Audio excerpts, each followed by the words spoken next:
Lorraine Warren witnessed some pretty terrifying things when they were alive. And thankfully, they documented some of it for all of us to see today. From real-life footage of exorcisms to demonic possession. Let's take a look at it all only in today's video. Starting off this countdown, we have the Buddhist exorcism. 破壊してはあなた自身も幸せになれないのだと今住んでる人たちのことも考えてほしいとマダム・ローレンが今言ってるウォーレンがわかる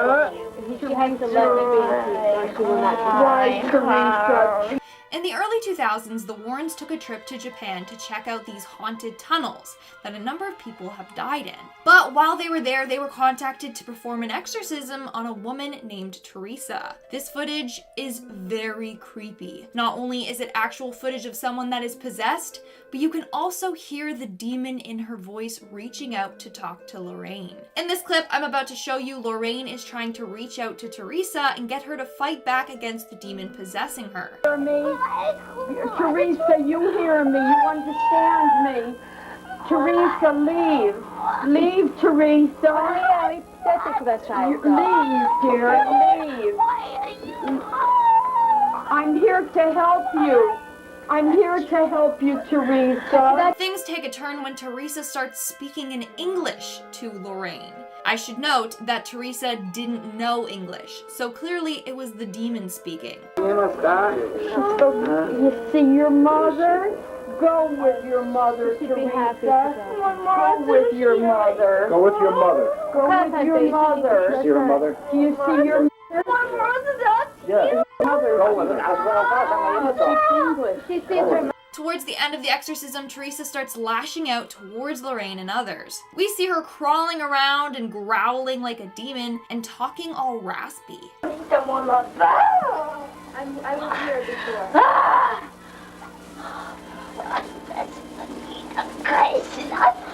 That's my house.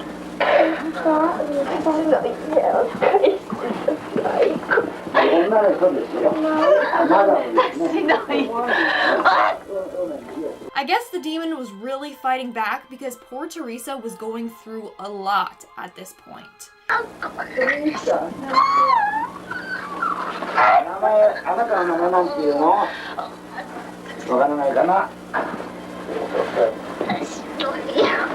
The footage ends with Lorraine once again telling Teresa to fight back against the demon. Hopefully they managed to complete this exorcism successfully. Now, I tried to Google this case, but unfortunately there wasn't much information out there on it, so we may never know. In fact, it was after this trip in Japan where Ed got really sick and his health started to decline. Maybe this demon had something to do with it. Moving on to number 4, we have Scotland's underground city. And if you guys are liking this video so far, then why don't you hit that like button?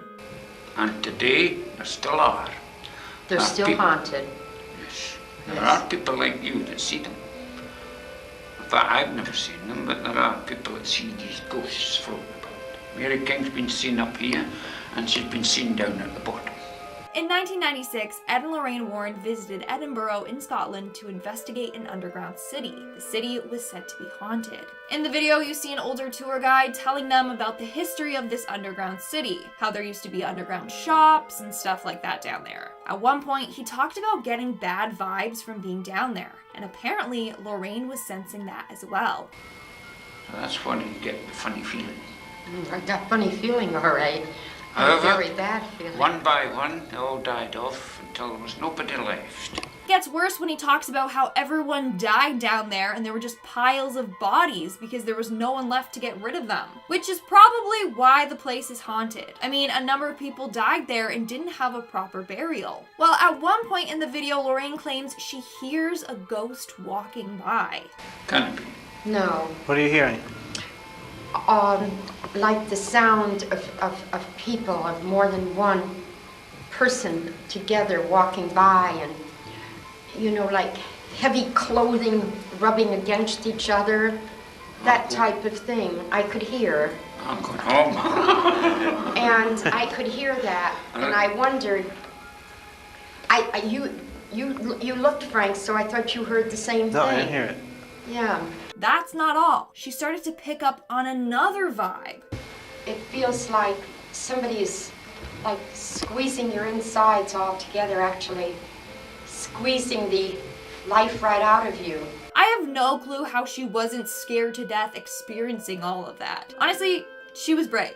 It blows my mind. In our third spot today, we have the family in Connecticut. And no, this isn't the same as the family from the haunting in Connecticut case. Just apparently, Connecticut has a lot of hauntings. So basically, Ed and Lorraine Warren went to Connecticut to help a family whose home was being haunted by a spirit. What I'm about to show you is real footage from this case. Basically, it starts with Ed and Lorraine sitting at a table praying with the family. Then Ed tries to make contact with whatever is haunting their house. Our Father who art in heaven, hallowed be thy name. Thy kingdom come. One knock for yes, two for no. Are you a man? Are you a boy? One knock for yes, two for no. Yes. Okay. Using that one knock for yes, two knocks for no method, Ed was able to find out more about this ghost. Most here is it.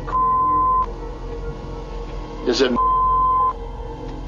So the ghost was haunting their home and causing a scene because it didn't like the family's mother. But that's not the only ghostly thing that they managed to capture on camera. Later on, Ed asked the ghost to give them a sign, and then the kitchen chair moves on its own. Give me some sign. Is that you moving something? Give me some sign that you're here. I command you to reveal your identity. Yeah, no thank you. If that happened at my house, I would be out of there so fast. And at number 3, the effects of seeing a ghost. This 7-minute video features Ed and Lorraine Warren alongside a guest of theirs named Rod. Rod had seen multiple ghosts and has a discussion with the paranormal experts about the aftermath of seeing a ghost and how it affects one's life. He goes on to explain the intense sorrow that he felt after seeing the ghost, which just so happened to be the White Lady of Union Graveyard. He experienced night terrors, was extremely upset, and had excessive tremors for months, reoccurring whenever he was reminded of the event. Ed goes on to explain that the sadness that Rod felt is something called radiotelethesis, which happens when a human picks up on the emotions of a spirit when they have a close physical encounter. The fact that something like this could occur to any individual is pretty darn creepy. A good friend of mine had died, and a couple nights after that, sitting in my bedroom, I saw the figure of a woman in front of my windows. So my bed was on this end of the room and my windows were there. And from the light coming in, I could see a woman sitting looking out my bedroom window, and where the window ended, that's where the figure ended. And at number 2, the Borley Rectory. The Borley Rectory is said to be one of the most haunted places in the UK. A nun had been buried within the walls of its church, and once found was moved to a nearby graveyard. But ever since, there's been some serious haunting. According to this video though, Ed and Lorraine have been to that location over 200 times. Talk about courage. The duo discussed their first experience at Borley Church in 1976, with Lorraine saying that the investigator that she was with, who was very skeptical to begin with, was assaulted by a spirit, claiming he could not breathe, and that something was pushing him. Later on, they listened back to the audio that they were recording while they were there. Lorraine said that you could hear a woman's voice over his screaming, saying the words, "Hit him, hit him." And finally, in at number 1, poltergeists. In this clip from a documentary, Ed and Lorraine talk about poltergeists and their dangers. It features a clip of them that they recorded with a family in Connecticut dealing with a poltergeist, with the family's face blurred out in order to give them privacy. It starts off with the group saying prayers, and then Ed tries to communicate with the spirit. We hear the spirit making banging noises in response. Ed proceeds to ask the spirit who it doesn't like, listing off each individual in the family. It finally answers yes via the knocking to the family's mother. Then Ed confronts the poltergeist on his own, and we see chairs and furniture moving around the room. The video continues, showing a clip of the family's little girl being bothered by the poltergeist, who moves the chair that she's sitting on. The Warrens would then later call a priest to perform an exorcism, which wasn't on camera. Arguably, you can see why. Although by the end of the clip, the two of them note that there's no way of knowing if a poltergeist may or may not come back to haunt the family. In the name of Jesus Christ, I command you to reveal your identity. Number 5, Annabelle. Well, it just would not be the Warrens without Annabelle. She's easily the most famous thing in their collection, and let's be real, she's probably one of the most famous dolls on the planet. You know, Barbie, Annabelle. Do you ever wonder if they ever thank her for all the good publicity she's given them? By now, I'm sure if you're watching this video, you know the story of Annabelle, the haunted doll that they kept captive, but I'll run it by you again in case you don't. It was given to a nursing student as a gift from her mother, and within days, things started getting scary. Notes would appear around the house scrawled in red liquid that read out terrifying messages like, "Help me." Allegedly lunged at the girl's boyfriend one night, and well, after a doll comes alive and lunges at you, you call some help. And then Ed and Lorraine were called in to exorcise the demon inside Annabelle. In the end, they keep her locked up very tight, surrounded by rosaries and holy water to ensure the demon inside can't harm anyone anymore, and they keep her locked up except when they wheel her out for publicity events and take her to conventions. While Annabelle has enjoyed quite the career as a movie star, the real Annabelle is locked away to keep the evil dormant. In this footage, we're treated to some up close and personal glamour shots of Annabelle in the flesh, or stuffing, I guess, locked tight in her cage. The footage comes from Tony Spera, the son-in-law of Ed and Lorraine Warren, who's gonna get mentioned a whole heck of a lot in this video. He takes us on a brief tour of the museum, getting a real up close to it. Even through a YouTube screen, you can feel some evil radiating off this doll. Now sadly, if you're a big Warren superfan and you want to go check out the museum, unfortunately it's closed right now, but they are hoping to reopen it. So one day Annabelle can get back to scaring her fans in person like she always has. When I said before that they take her out to conventions, that wasn't just me being snarky, it's real. She just recently was at the Warrens Paracon, the convention dedicated to supernatural hunters of the paranormal. You can line up, take a photo with Annabelle. I'm not sure if I'd take a selfie with her though. I don't know. It might look good on a Tinder profile, maybe? I'm not sure. And if you're looking for way more Ed and Lorraine content, true tales of terror, fake fibs of frauds, cryptids, ghosts, ghouls, goblins, aliens, pretty much anything scary under the sun and above it, well, you already know Top 5 Scary is the place for that. Make sure you stay subscribed. Please ring that little bell to the side so you get all of our videos when they upload. But do that at the end of this video, okay? Because I got 4 more pieces of Ed and Lorraine footage coming up for you right now, baby. Number 4, the museum tour. Now, if you wanted to go to the world's foremost collection of haunted relics and cursed objects, there's probably no storeroom full of curses more than the legendary collection of the Warrens Haunted Museum of Souvenirs. Now, like I said just a second ago, the museum is currently closed as of the writing of this video, but they are trying to reopen soon. You know, cross your fingers. But in the meantime, you can take a digital tour, as this footage posted by the Warren's son-in-law, Tony Spera, shows Mr. Warren giving a guided tour of some of the more unique haunted artifacts resting in the Connecticut garage. Now the full video, definitely worth a watch if you're a big fan of the Warrens, since it's as close as you'll be able to get to walking around the museum these days. It's a full half-hour long of old Ed going into grand detail and recounting some stories about some of their more notable and famous cases. Shoutouts include the witch Hannah Cranna, an old Connecticut legend, or the conjuring mirror, which might sound like it has something to do with the movie, but very confusingly refers to a case where someone used this mirror in a ritual to try and summon a demon, a different demon. Ed talks briefly on some of their many cursed dolls and toys, such as a dinosaur from the Devil Made Me Do It case and film, and of course, no visit to the Warrens Museum would exclude Annabelle. She's the star attraction of the place, probably what keeps the lights on for so long. She's shown under a tight lock and key, and Ed goes over the history of how they brought her in, and he touches briefly on the containment protocol for her, how she has to always be locked up in a storage box behind glass, surrounded by rosary beads and doused in holy water, in an effort to keep the vile spirits tucked away. A small question: if a spirit is so powerful and malevolent that it's got this unspeakable ancient evil that attacks humans, wouldn't it be stronger than a pane of glass? Wouldn't it be stronger than a thin little thing of glass? I guess it's a doll, but I didn't think the solution to ultimate evil was to just put like a fence around it. That's what you do when like a dog is getting into stuff that you don't want them to get into. You just fence them out a bit in the backyard. Dogs, haunted dolls. Okay.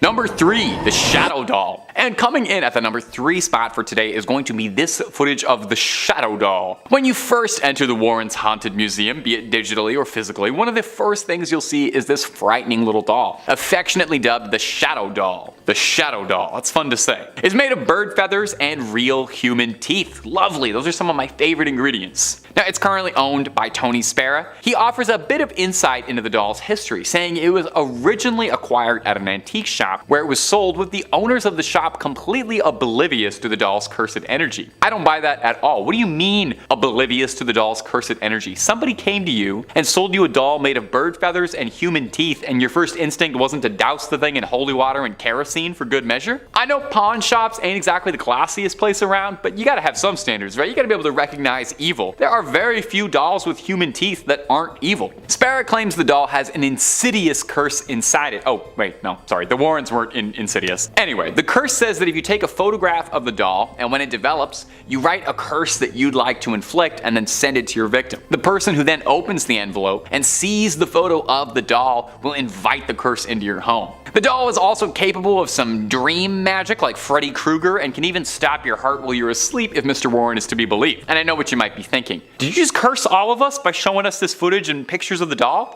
No, of course not. I toss a salt circle around the camera before I film anything just to make sure no residual curses pass through the internet. I will say though, I have heard some pretty credible rumors that you're more susceptible to be cursed if you don't like, comment, and subscribe after watching a video, so I honestly would say on the safe side of things, you should do that. And on another side note, having done a lot of research on the pair of these two, I cannot stress how many haunted dolls and toys these people had. They had like the world's scariest Toys R Us in their backyard.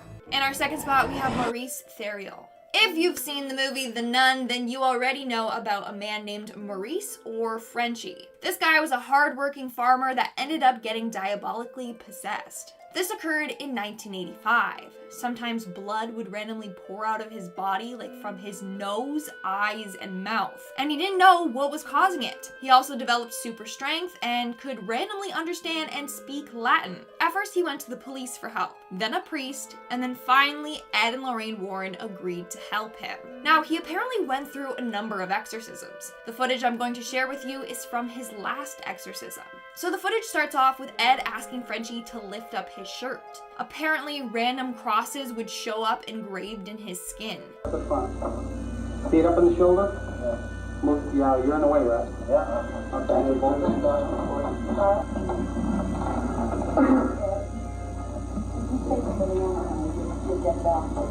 It literally looks like somebody took something sharp and carved crosses into him, and then it scarred up. But those would appear all over his body, randomly appearing and disappearing. During this exorcism, a number of scary things happened. For starters, we see him drooling from his mouth, but as soon as the drool hits his shirt, it turns to blood.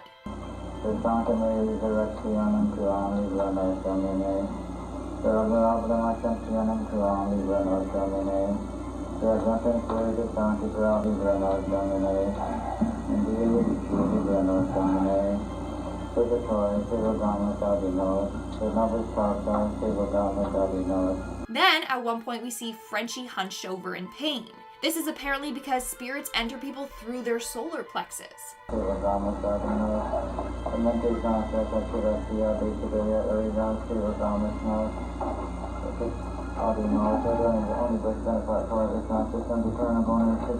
And then at another point we see Frenchie become incredibly still and his face changes completely. He doesn't look like himself. His eyes look so glossy.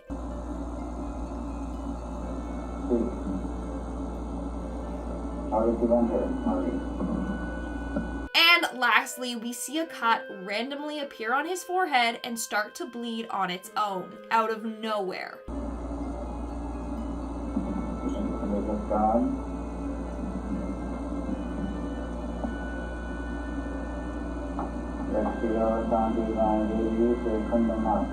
That is absolutely horrifying. And in our number one spot, we had the unseen tapes. YouTuber Haley Reese got the chance to actually meet up with Tony Spira, the husband of Judy Warren. He provided her with insight into the Warren cases and actually showed her some unseen exorcism footage. She then uploaded this onto YouTube. In this video, we see Tony and Lorraine Warren performing an exorcism on a man named Roberto.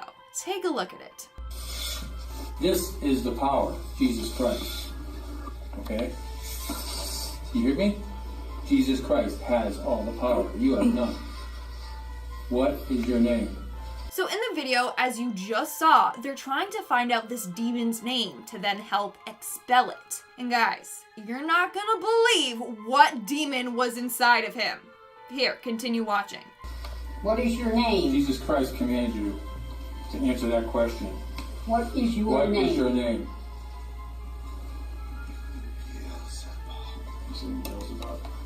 Beelzebub? Is that what you're saying? Beelzebub? This dude was possessed by Beelzebub. When I heard that, I literally got shivers down my spine. Like, holy. So for those of you that don't know, in Christian texts, the name Beelzebub is often associated with the devil himself. They would alternate between using this name and Satan. He is considered one of the 7 princes of hell, and he is associated with the sin of gluttony. In other texts, he's described as the lieutenant of hell. He's second in power to Satan. It's crazy, but hold on. He wasn't just possessed by Beelzebub, but by other entities as well. What other entity is inside you? God is commanding you.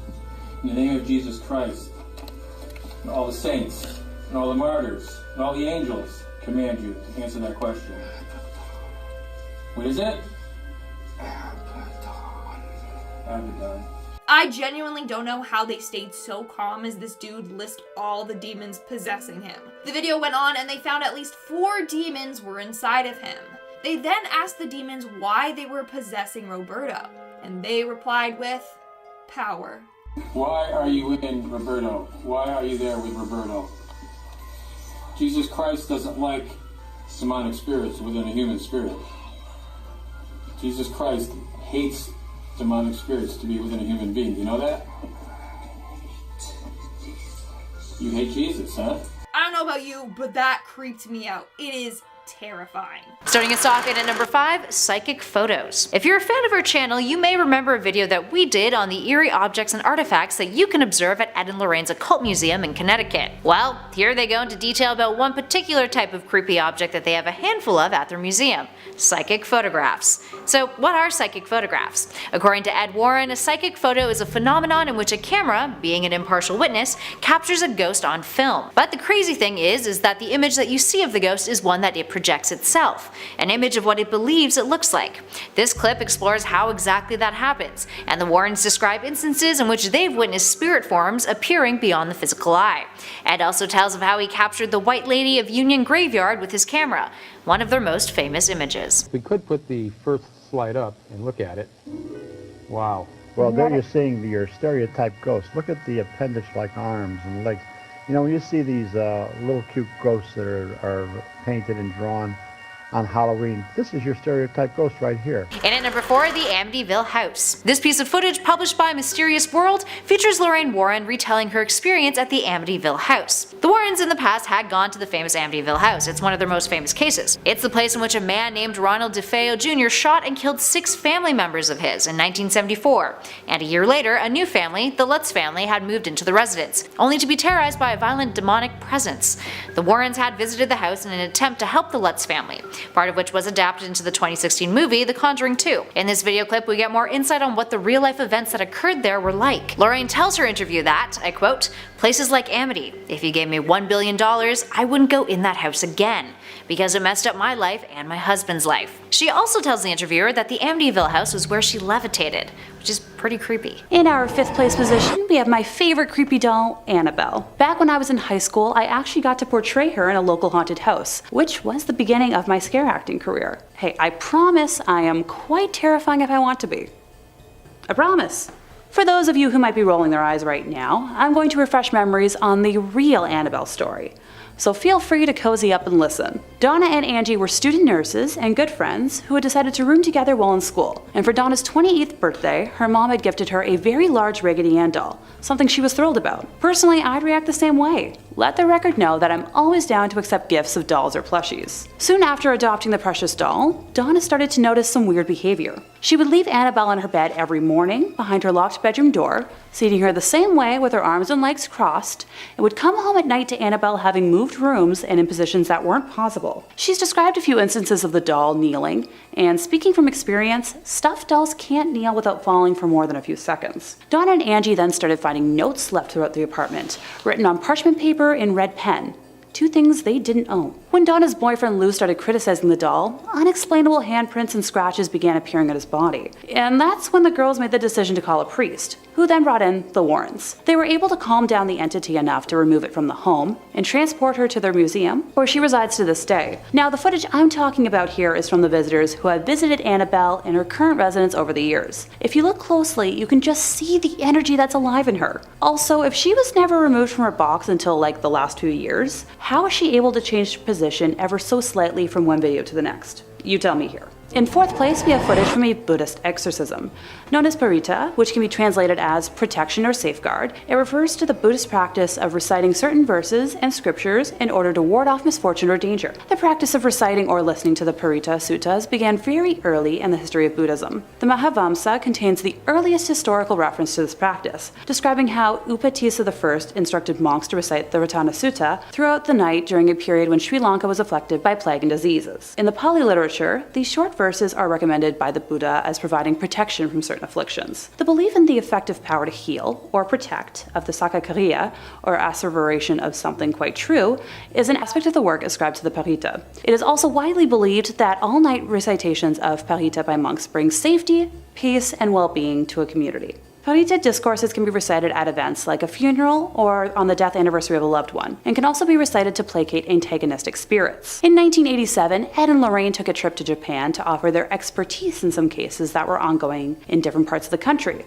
with one of their stops being to a Buddhist temple. Describing everyone they encountered as lovely, Ed and Lorraine were shocked when they came upon not one, but two people under possession. Ed described one as being under the influence of a snake demon, as they slithered around the floor constantly with their tongue darting in and out of their mouth. The possessed people were blindfolded, so the demons couldn't witness the rites, as the Buddhas went through the rituals and chanted around them. After the spirits were cast out, a bonfire was built to help guide them towards the afterlife. The footage we see is from a later round of prayers, which was held because one of the sets of spirits refused initially to depart from her attached soul. You can hear Lorraine attempting to guide the spirit out with the aid of a translator, coaxing Teresa to go on to the light and fly away, that her family was no longer here. Number 2. Scotland City under the city. Now, the Warrens' investigations didn't just take them on cross-country road trips to the United States. The Warrens visited a ghost in almost every state they claim, and then some. The Warrens' quest saw them traveling all over the globe in an effort to uncover truth and combat evil wherever it was found. In this recently uncovered footage, we can see a unique perspective from Lorraine digging underground in the secret vaults beneath Edinburgh.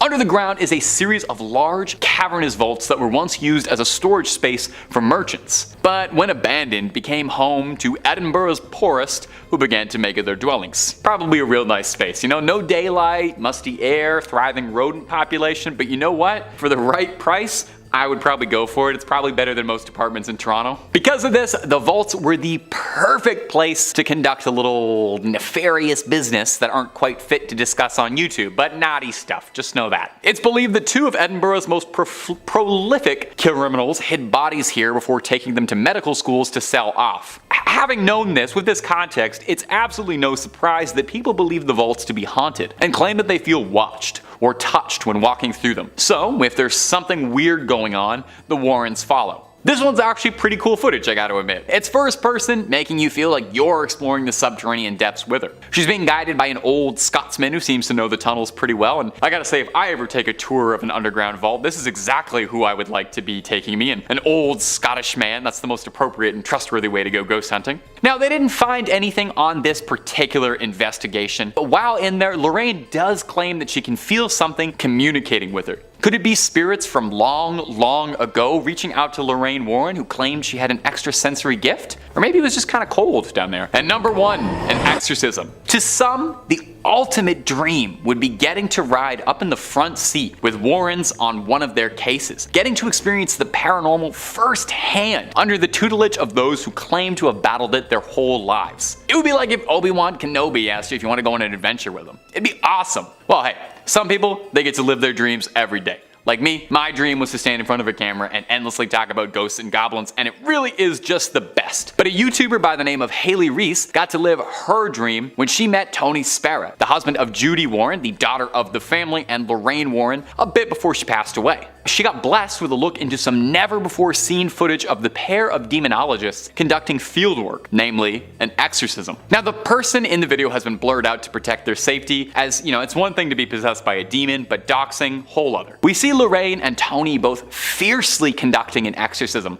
locked in spiritual warfare against a demonic force. We can hear Tony asking for the demon's name repeatedly, not because he's a friendly guy trying to make conversation, but because in order to properly drive a demon out of a host, you need to know its name. The name said, Beelzebub. Now, there is a little bit of a discrepancy whether or not Beelzebub and the devil are considered different entities, really depending on what book and depending on who you ask. Sometimes they are, sometimes they aren't. Either way, it's very bad news to have inside of you. Worst part is apparently that wasn't even the only demon inside there. It was like a clown car of demons inside one guy. Not enough room.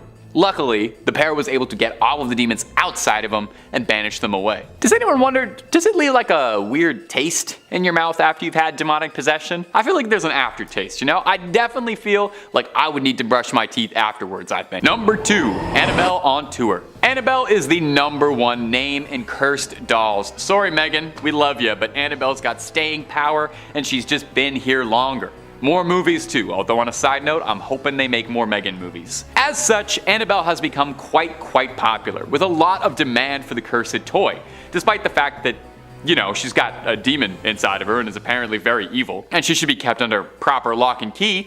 Did you know that there was a significant enough demand for Annabelle that she tours? Yeah, you heard me right.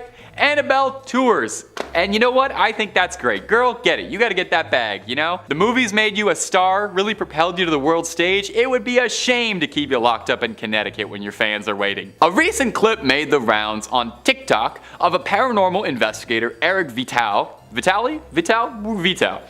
transporting the allegedly haunted doll to take her to Paracon, a convention for ghost hunters and paranormal enthusiasts to break bread, swap stories, and pick up cursed goods. Founded in the Warrens' memory to carry on their legacy and establish a community of ghost hunters. Eric is part of the New England Society for Paranormal Research, the foundation created by Ed and Lorraine to further the development and research of the paranormal. Now this short video of him unpacking Annabelle got all kinds of attention on TikTok, mostly from people wondering why you would want to take her anywhere, or why you would want to get your hands on her at all. I mean, inside the case she's carried and literally says do not open under any circumstances. Now Eric did understand this, and he assured that those who are worried that they take all the proper precautions, and that's not just putting Annabelle in a seatbelt. We take this very seriously, he said. Our faith is very strong, all of us. So we bless the van. We all have enormous amounts of holy water. We have a priest come in, bless the area, and bless the items. And maybe put her in a car seat too, just to be safe. And number 1, Buddhist exorcism. It wasn't just the United States where Ed and Lorraine worked on their cases. If there was a call for it, the Warrens would do their best to answer. Plus, I feel like if you only ghost hunt in one country, you're missing out on so many good demons and scares. If you're a fan of the channel, then you know by now just how many really fascinating cultural and regional monsters that exist out there and all the different ghost stories that exist. You can spend your whole life battling demons, but have you ever gone toe to toe with a yokai or an oni? Maybe that's why the Warrens decided to take a trip to Japan in the early 2000s. Maybe they just wanted a nice vacation, or maybe they were getting tired of local poltergeists and wanted a new difficult challenge. They set out to Japan to investigate these allegedly haunted tunnels, where a number of people were reported to have died in. Ed was a former World War II Navy veteran, and he had spent a lot of time around Japan and was interested in their culture and the reports and things that he had heard. Of course, it was hardly a vacation, because while they were there, they were asked to participate in a Buddhist exorcism of a young woman named Teresa who had become the unwilling host to a litany of demons. They were aided by a group of Buddhists during their exorcism, a change of pace from their usual help from ordained Catholic ministers. We'll play it for you now so you can get some eyes on it. In the clip, we can hear Lorraine doing her level best to try and cast the evil out of the young girl's body. Now the clip's a bit hard to watch, I'm gonna be honest. Seeing somebody writhe around screaming in what looks like agony, but Luckily, they're being tended to by the experts, I guess. If there was anyone you'd want, it would probably be Ed and Lorraine and a group of Buddhists. Ed and Lorraine said the Buddhists were extremely helpful, saying they were cut from a different cloth. And if they're ever running out of Conjuring movies or running out of ideas for them, I think they should start sending the Warrens internationally. In third place, we have the elusive White Lady of Union Graveyard. Some believe she is Harriet Seeley, whose young son passed shortly after being born, and Harriet herself passing soon afterwards. Legend believes she may have died in hopes of finding her son, and still wanders their final resting place searching him out. While others believe she is the ghost of a woman from the 1940s who killed her husband and later herself and is doomed to wander the graveyard. You tell me which one you believe. Her physical description is the one thing that remains consistent. She is a young woman wearing a white dress with dark hair. Thank goodness I'm not wearing white today. It seems as if she enjoys scaring the daylights out of the living, which, hey, my kind of gal. Many who have witnessed her believe they have almost hit her with their vehicle, only to find no trace of her once they pull over, while others claim they have often seen her hovering slightly above the ground around the cemetery, going back and forth amongst different gravestones. In 1993, local firefighter Glenn Powell received a call about a transformer explosion and drove to the scene of the incident with a police officer and observed a female driver following closely behind him on the road. He remembers the night sky had turned pink, my favorite color, and the explosion emitted large amounts of electricity that had made the hair on his arm stand up at a close distance. Glenn was driving along the road beside the cemetery when the officer seated next to him yelled, "Watch out!" In the middle of the road was a woman with, you guessed it, long brown flowing hair and wearing a white Victorian nightgown. Glenn described seeing a surprised look on her face before slamming on the brakes, but was unable to avoid hitting her, describing it like hitting a brick wall, with the back of his truck flying into the air and the policeman next to him being launched into the dashboard. The driver behind him jumped out of the car and helped the two men search the area of the crash to check on the woman. Glenn is quoted as saying, "There was no red bodily fluids, there was no clothing, there was nobody, there was nothing." Located in Connecticut, Lorraine used to often take walks through the cemetery, saying that it was one of the most haunted places around. Ed caught the White Lady on camera on September 1st, 1990 at 2:40 a.m., his 7th night in a row of filming at the cemetery, determined to have footage as proof, and we can show some of that footage to you now. He described dark figures surrounding her, shapes that he said were wood ghosts that seemed to jump on her while they all argued. In second place, we have the Amityville Horror. On November 13th of 1974, Ronald DeFeo Sr., his wife, and 4 of their offspring, Dawn, Allison, Mark, and John, had their lives ended by a firearm inside their home in suburban Amityville, New York. And at the time, homicide detectives claimed it was the largest number of victims in a single slang on Long Island. The deceased were found in their nightclothes and were shot in the back, apparently while they were asleep. There were no signs of a struggle inside the home, where a sign hanging outside the main entrance read, "High hopes." Sure. The killings were reported by the only surviving member of the family, the oldest son, Ronald. He told the police that he arrived at the home shortly after 6 p.m. but found the front door locked, so he crawled into the house through a window and stumbled across the icky scene. He later confessed that he had ended the lives of his family around 3:30 a.m., acting out the scenes for detectives as he described how he took out his family one by one, with the weapon eventually being found in Amityville Creek. Ronald's trial began in October of 1975. His defense attorney, William Weber, tried to make a case that the defendant, who allegedly heard voices, was innocent by reason of insanity, but the court eventually sentenced him to 6 concurrent 25-year to life sentences. Try saying that 5 times fast. Eesh. A year later, the Lutz family moved into the now abandoned home, and that's where this goes from simply tragic to much, much more. Most of the DeFeo family's furniture was still in the house, because it was included for $400 as part of the deal. You know what, I'd take that deal too. A friend of George Lutz, the father of the family, had learned about the history of the house and insisted on having it blessed, and at the time, George was a non-practicing Methodist and had no experience of what this would entail. Kathy, the mom, was a non-practicing Catholic and explained the process to him. George knew a Catholic priest named Father Mancuso who agreed to carry out the house blessing. He arrived to perform the blessing while George and Kathy were unpacking their belongings on the afternoon of December 18th, 1975, and went into the home to carry out the rites. When he flicked the first amount of holy water and began to pray, he heard a masculine voice demand that he get out. When leaving the house, the priest did not mention this incident to either George or Kathy until December 24th, when he called George and advised him to stay out of the second-floor room where he had heard the mysterious voice, which happened to be the former bedroom of Mark and John DeFeo that Kathy had planned to use as a sewing room, but the call was cut short by static. Following his visit to the house, the father allegedly developed a high fever and blisters on his hands, similar to stigmata. At first, George and Kathy experienced nothing unusual in the house, but the horrors that happened over the next 28 days were awful for the Lutz family, bearing witness to slime pouring out of their walls, strange odors throughout the home, and George would wake up at 3:15 every morning, which is right around the time Ron DeFeo carried out his original crimes. A garage door would open and close on its own, an invisible spirit knocked a knife down in the kitchen, a pig-like creature with red eyes was reported staring at George and his son Daniel through a window. Also, Kathy and two of her children experienced bouts of levitation while trying to sleep.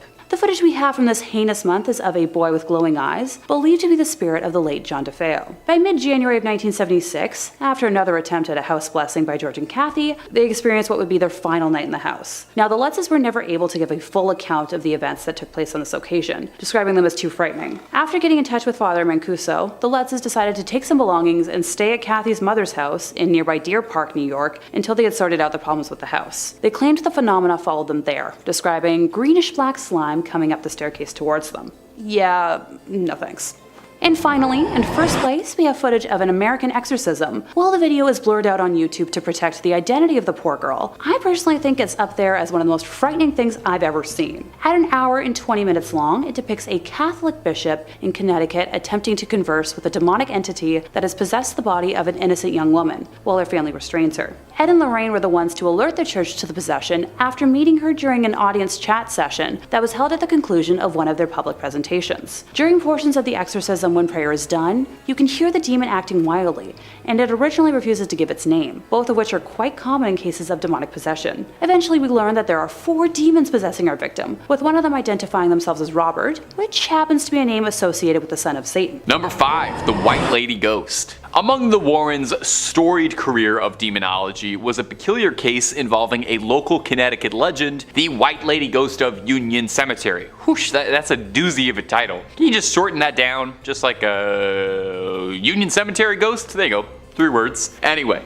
Union Cemetery dates back 400 years, and it's said to have been haunted by this one notable ghost in particular. Now, exactly where she came from, nobody's quite sure, Nobody's got an exact date and time. Some speculate that she's a woman who lost a child in childbirth and hasn't been able to move on to the afterlife and still seeks out her child. Others speculate that she's a ghost of a victim who was dumped into a sinkhole near the cemetery and is unable to move on while the crime goes unpunished. The fact that we don't even know her name, I'm sure that's probably bothering her somewhat too. The only things anyone can agree on is that those who say they've seen her claim that she's dressed in a bright white nightgown and has her head and face concealed with a white bonnet. A particularly good ghost story says that in the late 90s, a firefighter responding to a call nearby to the cemetery said that a woman in a white dress jumped in front of the truck and landed behind him. When he leapt out of the vehicle, there was no body on the ground but a dent in the hood. So naturally, such a popular ghost would have to catch the attention of Connecticut locals Ed and Lorraine Warren, and this rare footage is Ed filming the cemetery looking for proof of the White Lady. We'll play some of it for you now, and you can try and make out what's happening. It won't be the easiest. Ed Warren claims you can see the ghost walking behind in the shadows and turning to look at him. Now, Ed Warren said that this evidence was so important it had to be locked away to be studied by the New England Society of Paranormal Research, but not to burst anyone's bubbles, it kind of looks to me like they locked it away because it's not really that impressive. You let me know if you could see what they were trying to get me to see, because personally I just see some blurry lights in a dark graveyard. But maybe I'm not opening my third eye enough. If you're looking for more ghost videos, stories of the Warrens, hauntings, possessions, exorcisms, and a whole lot more, Top 5 Scary has all of that and then some. So click through, please subscribe, please ring that little bell so you don't miss a single one of our videos, but do that at the end of this video, okay? Because I got 4 more Ed and Lorraine Warren stories coming up for you right now. Number 4, Ed Warren invoking a spirit on camera. Coming up next is this video uploaded by Tony Spera, the Warrens' son-in-law, on his personal YouTube channel. If you're a fan of the Warrens and you're not already, I would recommend subscribing to Tony Spera. He puts all sorts of Warren related clips up on the channel and it's fun. Now, it's hard to say much about this particular video because it was uploaded without a whole lot of context. The video doesn't really mention a date, a location, or a case, or anything else like that. It's a bit troublesome because the Warrens have said to have worked on hundreds of cases over the years, so this could be any one of them, or maybe it's just one of the lesser, less exciting cases that got pushed to the side. They can't all get made into movies, Now, in the video, we can see Ed filming what looks like a fairly normal 70s living room, although the room is definitely haunted. You can tell right away from that liminal yellow wallpaper color. You can hear Ed Warren yelling out the name of Jesus Christ in an attempt to provoke the spirit into appearing. It's said that during an exorcism, to get a spirit or a demon or a ghost to reveal itself, you need to invoke the name of Jesus Christ, put a little fear of God into him. After about a minute of some serious invoking, it seems like Ed is finally getting through to the spirit, because we see the table and chairs slide across the ground as if they're being pushed backwards by some incredible invisible force. Now, we don't really see anything more exciting or spiritual than the chairs and tables getting pushed, but that's pretty exciting nonetheless. There's not a ton of footage from the Warrens while they were, working the field, so it's pretty exciting to see whenever we get opportunities like this though. Of course, I do hear you saying this could just be faked. So is this the footage of a ghost caught on camera, or is this nothing more than a faked video to drum up some attention back in the day, like an original CGI hoax video on TikTok? Number 3, driveway alien. Ed and Lorraine Warren got involved in all sorts of things. It's said that they've tussled with vampires, with werewolves. Now, we don't have it on 100% authority that they ever encountered aliens, but they definitely could have. They researched everything. So let's take a look at this weird video of what looks to be a visitor from another world touching down on the driveway. You wouldn't expect aliens to make first contact in Colorado, but hey, here we are. In this video, we can see a really scrawny little creature walking up and down Vivian Gomez's driveway. The creature had people talking because, well, take a look at it. Just what is it? It almost looks like it's got giant ears flopping around when it moves, and I'm not gonna lie to you, it reminds me a lot of Dobby from Harry Potter, so maybe he just got a sock and he's just celebrating his happiness and he's excited to be free. The woman whose driveway caught the security footage, one Vivian Gomez, had this to offer when she posted it on Facebook. So I woke up on Sunday morning and saw this on my camera, and I'm trying to figure out what the heck. First, I saw the shadow walking from my front door, then I saw this thing. Has anyone else seen this on their cameras? The other 2 cameras didn't pick it up for some reason. Sadly, her security camera only films for about 10 seconds or so this is the only footage that she was able to capture of this mysterious driveway creature. Gomez clarified for everyone that whatever it was wasn't her son. Okay, we weren't thinking that, but now we're definitely not thinking that, because she doesn't let him out by himself that late, although that opens up a lot of questions. She saw something strange running around her driveway at night and considered the possibility that that might be her son. Like I said, I'm pretty sure the most likely possibility is that this is a freed house elf excited for the future, or a very confused alien. Could be an alien that just touched down. Maybe a Terminator traveling through time. That's why it looked naked. Gang, you let me know what you think what this mystery monster could have been down below. Number 2, Jharkhand. Coming up next is a clip out of India that went viral last year and captured the attention of paranormal enthusiasts, alien hunters, and skeptics alike. I like when you can get everybody all in together and like that. You see something weird on camera, we're like, is this an alien? Is this a ghost? Is this a demon? I'm not sure, but let's all take a look at it. A strange humanoid-like figure was spotted walking across the road in India, confusing everybody. Whatever it was filmed walking alone steadily on a bridge at night in Jharkhand in eastern India, staggering around through the night. Now the thing looks human, and my brain initially is like, yeah, that's a human. But the more you look at it, the more you start to wonder if maybe, just maybe, this might have crawled out of something. This creature is gangly, and it has these long arms and long pale white skin and very skinny, and it looks like something out of Silent Hill. Motorcyclists were swerving out of the way of this figure, which stops and stares at them for a bit before continuing to stroll onwards. Now naturally, this got people talking, because it's not every day you see a terrifying pale figure like that. More than a few people suggested that it could be an alien walking around the streets at night, explaining why it seems so confused. Others suggested that it could be a ghost, which would be pretty spooky. I would say it does seem like it's physically present. It seems like it's physically on the road, so I'm not 100% that it's a ghost. And finally, there's the realists, who have suggested that this could just be someone who had a long night and is lost and on all the substances right now, just trying to get a good night's sleep. As far as I know, no one has cracked this case, certainly not Ed and Lorraine Warren. so we may never have a satisfying answer. And number 1, the Buddhist exorcism. It wasn't just the United States where Ed and Lorraine Warren worked on their cases. If there was a call for it, the Warrens would do their best to answer. Plus, I don't know, I feel like if you only hunt ghosts in one country, then you're missing out on just so many good demons and ghosts out there. If you're a fan of the channel, and I hope you are, then you know by now just how many amazing, interesting regional monsters, myths, and cryptids there are all over the world. You could spend your whole life battling demons, but have you ever gone toe-to-toe with an Oni or a yokai, something like that? Well, maybe that's why the Warrens decided to take a trip out to Japan in the early 2000s. Maybe they wanted a vacation and a change of pace, or maybe they were looking to challenge themselves. They set out to Japan to investigate these allegedly haunted tunnels, where a number of people were reported to have died in. Ed was a World War II Navy veteran and had spent a lot of time around Japan and was fascinated in their culture and the things that he had seen while stationed there. Of course,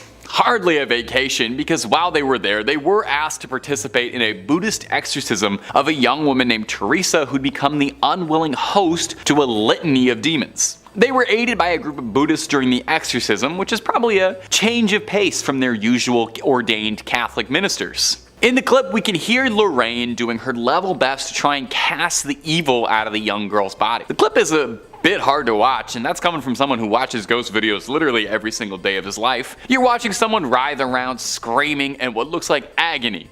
But hey, luckily they were being tended to by the experts. Ed and Lorraine Warren spoke very highly of the Buddhist monks helping them as well, saying they were cut from a different cloth. I'm not sure if that's a pun or not. Number 5, the White Lady Ghost. Among the Warrens' career of demonology was this peculiar case involving a local Connecticut legend, the White Lady Ghost of Union Cemetery. Whoosh, that's a doozy of a title. Can't she just be a spooky ghost? Anyway, Union Cemetery dates back 400 years, and it's said to be haunted by this one notable ghost. The tricky thing is though, nobody quite knows the exact origin of who she is. Some speculate that she's a woman who lost her child in childbirth and hasn't been able to move on to the afterlife because she still seeks out her child. Others speculate that she's a ghost of a victim who had been dumped into a sinkhole near the cemetery, and she's been unable to move on while this crime goes unsolved. You know, the fact that we don't even know her name or who she is, that's probably bothering her. That's probably contributing to all her worldly stress. The only things anyone can agree on truly is that those who say they've seen her claim that she's dressed in a bright white nightgown and has her head and face concealed with a white bonnet. One particularly good ghost story, local legend, says that in the late 90s, a firefighter responding to a call nearby said a woman in a white dress jumped in front of the truck and landed behind him. When he leapt out of the vehicle, there was no body on the ground, but a dent in the hood. Naturally, such a popular local ghost story caught the attention of Connecticut natives Ed and Lorraine Warren, and this never-before-seen footage was released by Tony Spera, their son-in-law, and it's Ed filming the cemetery looking for proof of the White Lady. We'll play some of it for you now so you can get your eyes on it and you can try to make out what's happening. Ed Warren claims that in the footage you can see the ghost walking behind him in the shadows and turning to look at him. Lorraine Warren once said this evidence was so important that it had to be locked away to be studied by the New England Society of Paranormal Research. And I don't want to pop anyone's balloon here. It looks to me like they locked it away because it's not really that impressive. I personally couldn't really see anything in this, but let me know down below if you think this is smoking proof of a ghost walking through the graveyard, or if it's just some blurry lights through the fog. And if you're looking for more ghost videos, stories about Ed and Lorraine, hauntings, possessions, exorcisms, and basically anything freaky, Top 5 Scary has all of that and then some on top of it. Click through, subscribe, and like, and I am certain you'll find something to suit your fears. Stay scared. Number 4, the museum tour. If you want to go to the world's foremost collection of haunted relics and cursed objects, there's probably no room more affected by evil than the legendary collection of the Warrens' Haunted Museum of souvenirs from their case files. Now, sadly, as of this recording, the museum is currently closed down and hopefully reopening someday soon, but in the meantime, you can take a little digital tour. As this footage posted by the Warrens' son-in-law, Tony Spera, shows Ed Warren giving a guided tour of some of the more unique and memorable haunted artifacts resting in that Connecticut garage. Now, the full video is definitely worth a watch if you're a fan of the Warrens, since it's about as close as you'll be able to get to walk around the museum these days. It's a full half-hour long of Ed Warren walking around, going into grand detail and recounting some stories about their more notable cases. Some shoutouts I'll include real quick include the witch Hannah Cranna, an old Connecticut legend, or the Conjuring Mirror, which might sound like it has something to do with the movie series, but actually refers to a bizarre case where someone used the mirror in a ritual to try and summon a demon and ended up inviting a poltergeist into his house. Ed talks briefly on some of their favorites, their cursed dolls and toys, such as a dinosaur from the Devil Made Me Do It case, and of course, no visit to the Warrens Museum could possibly exclude mention of Annabelle, who's basically the star attraction of the place and probably why anyone knows who the Warrens are and what keeps the lights on for so long. Annabelle is shown under a tight lock and key as Ed goes over her history of how they brought her in and first found her and how they eventually contained her. He touches briefly on her protocol, how she has to always be locked up in a storage box behind glass, surrounded by rosary beads and doused in holy water in an effort to keep the evil inside of her tucked away. And just a quick little small aside here from me. If a spirit is so powerful and so malevolent that it's able to possess a doll and contain unspeakable evil and attack humans, how is it thwarted so easily by a little bit of glass? I mean, I guess it's still a doll, it doesn't get demon strength, but I didn't know the solution for dealing with demons is the same way you deal with like a dog that's being kind of troublesome. You just put something around them until they can behave. Anyway, moving on. Number 3, an exorcism. To some, the ultimate paranormal dream would be getting to ride shotgun with the Warrens on one of their cases, getting to experience the paranormal firsthand under the tutelage of those who have battled it their whole lives. It would be like if Obi-Wan Kenobi picked you up on some backwater desert planet and asked if you wanted to go on a great adventure with him. It would be awesome. Well, some people get to live their dreams every day. Like me, you know, my dream was to stand in front of a camera and talk about ghosts all day long. A YouTuber by the name of Haley Reese got the rare opportunity to meet Tony Spera, the husband of Judy Warren, daughter of the family, and Lorraine Warren a bit before she passed away, and she got a blessed look into some never before seen footage of the pair of demonologists conducting some field work, namely an exorcism. Now, the person being exorcised, their name is Roberto, but they've been blurred out to protect their safety. Demon possession is one thing, but doxing is a whole other. We see Lorraine and Tony both fiercely conducting an exorcism, locked in a spiritual battle against the forces inside. We hear Tony asking for the demon's name repeatedly, not just because he's a friendly guy, he seems like he's pretty friendly, but because to properly drive a demon out of a host, you need to know its name. Well, just listen to what he answers with. It's gonna shock you. Beelzebub. Now, there's a bit of discrepancy whether or not Beelzebub and the devil are considered different entities, depending on the text you're reading or the mythology. Sometimes they are, sometimes they aren't.